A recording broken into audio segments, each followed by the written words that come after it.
Welcome to another episode of Got Time with Christopher John, your scholar and gentleman in a hoodie.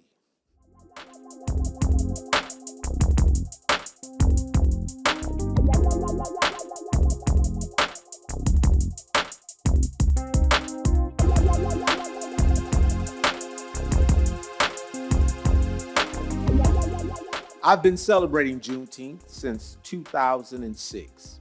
Much appreciation and respect to Lydia Morgan and the Cincinnati Juneteenth Festival Committee, who employed me in 2006. My understanding of Juneteenth has evolved over the years. I, too, out of ignorance, used to promote a false narrative, saying that it commemorates the emancipation of the enslaved and the end of slavery, saying that the enslaved in Texas did not know they were already free, that they didn't know about the Emancipation Proclamation until 2.5 years later. It sounds nice, but that is not complete or correct. Just ask those who were enslaved in Delaware, Kentucky, Maryland, and Missouri if the Emancipation Proclamation directly impacted their freedom. Emancipation didn't come to them until December of 1865. Emancipation Day for those in Florida is in May of 1865. And even in Ohio, there's an Emancipation Day, and that's in September.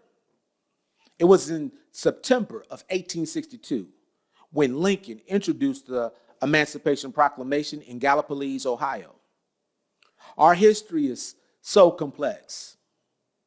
This experiment called America is a complex experiment, and the empowered ignorant will always attempt to water it down, but I will try to make it plain for those in the back, the middle, and the front.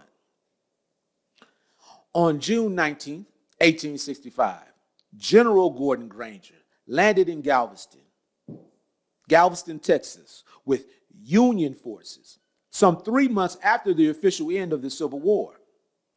Galveston is an island approximately 50 miles south of Houston, right along the Gulf of Mexico. In Galveston, it's a beautiful city if you ever choose to visit. Be sure to take pictures of the Absolute Equality mural on Strand Street next to the NIA Cultural Center.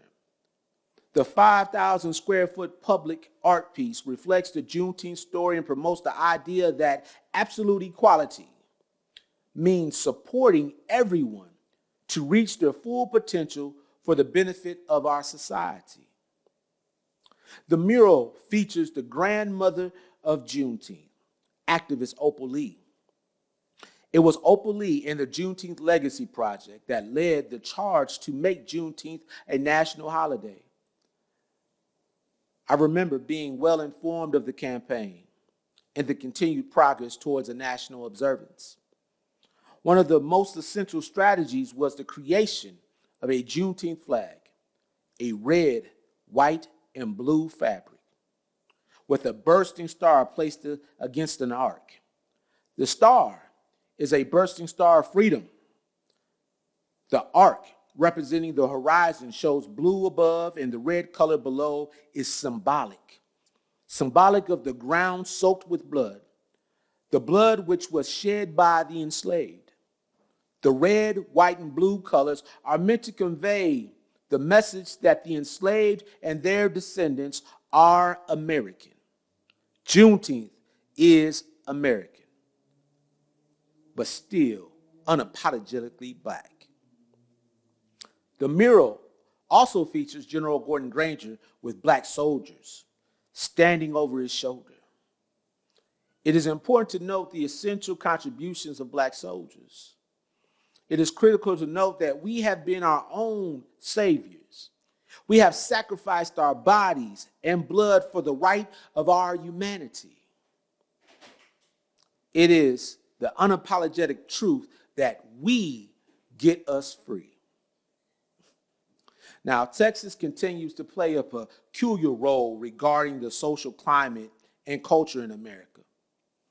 One of my dear mentors and treasured colleagues, Carl B. Westmoreland, stated the following: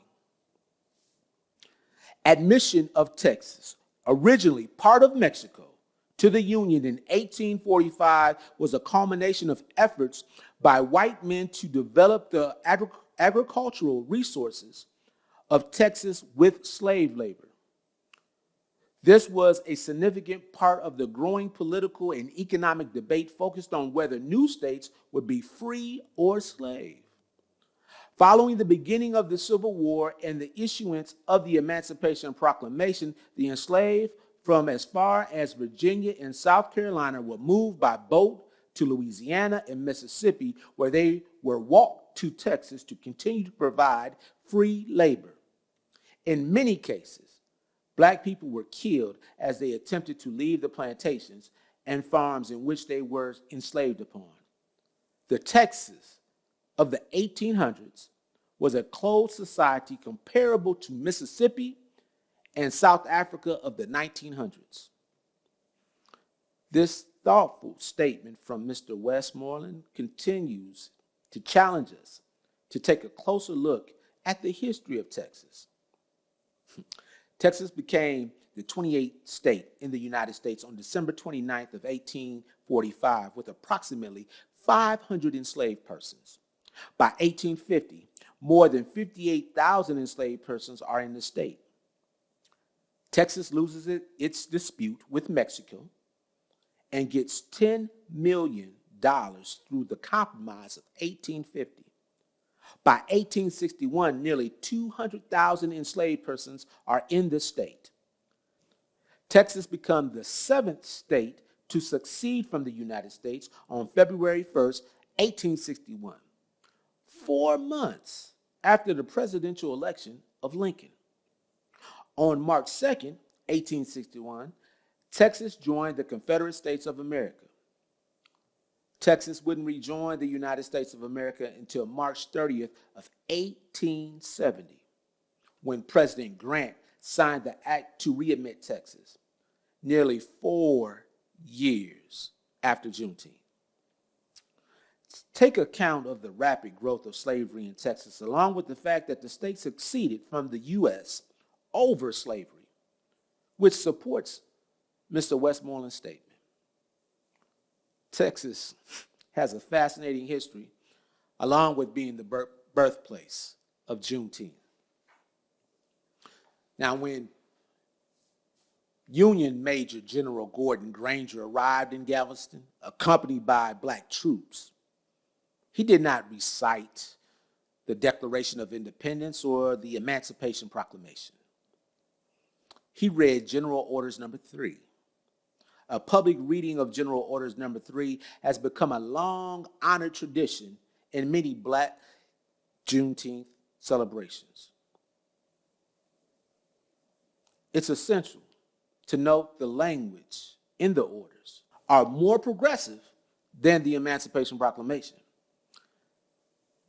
The Emancipation Proclamation that preceded it, or the 13th Amendment that followed it. It proclaimed the absolute equality of personal rights and the rights of property between former masters and slaves. And it reconstructed the relationship between slaveholders and the enslaved persons as one between employer and laborer. When Granger arrived in Galveston with more than 200 troops, 2 months after General Lee surrendered, the war in Texas was far from settled, which gives credence to Westmoreland's statement about Texas being a closed society. A credible argument can be made that it continues to be unsettled with the glorification of the Confederacy and the suppression of personal rights. The Confederate ideology is resurging today, but let us not forget it took violence, military warfare, to provide a path towards lawful humanity for Black folks. Now, General Orders Number 4 are often overlooked when celebrating Juneteenth. The orders rendered Confederate governance illegitimate It proclaims the Constitution of the Confederate States to be illegitimate. So when we celebrate Juneteenth, we are celebrating the end of the Confederate laws that enslaved and dehumanized Black folks. It's a reminder that 160 years ago, 15 states valued enslaving Black folk. In fact, 11 of those states believed the enslavement so much that they seceded from the U.S. and chose violence to protect a slavery system, a system that relied on slave labor and the economics of cash crops like cotton. We should be mindful then of General Orders number 5. These orders address the surplus of cotton in Texas. Cotton from all former Confederate states, which produced 60% of the cotton in the world, was considered something of great value to the Union. So when we celebrate Juneteenth, we are also celebrating the labor of the enslaved. That was a primary labor force of this nation's economic prowess. So I encourage you to be accountable when celebrating Juneteenth by learning a bit more of the historical details each year.